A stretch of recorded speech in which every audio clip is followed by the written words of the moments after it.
composite areas 1. So we want to work out the area of this shape here. Now there's different ways you could do this. So one thing we could do perhaps is to split into two rectangles, or actually a square and a rectangle, because we can see this one here is a square, 8 times 8. If this length here is 10 and this length here is 8, that means that the length of this bit is going to be 2 centimeters. So I can see that I've got a rectangle that's 2 by 4 and a square that's 8 by 8.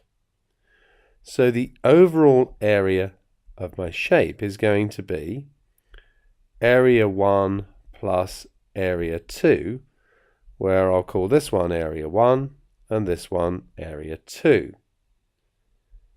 So area 1 being a square, I can do that as 8 squared or 8 times 8 if I think of it as a rectangle. And area 2, we could do that as 4 multiplied by 2.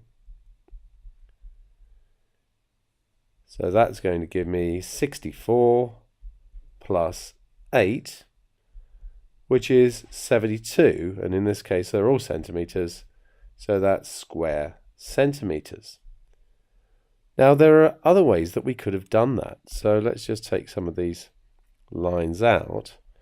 Another way we could have done exactly the same thing is to actually complete the shape like so, work out the entire rectangle and then cut off this part.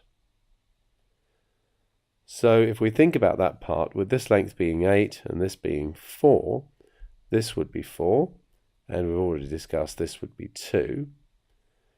So what I could do then is call the overall rectangle area, let's call it area 3 so it doesn't confuse us with this. So area 3 would be the whole rectangle all the way around, and then this bit would be area 4. So now my area would be the whole rectangle, take away this bit on the side. So the whole rectangle is 10 by 8. The bit on the side is 4 by 2. So that would be 80, take away 8, and we can see once again that that's 72. So more than one way of doing it, but it is always a case of separating it into different rectangles when we have this type of thing. And we'll see in subsequent examples that we just split off other shapes.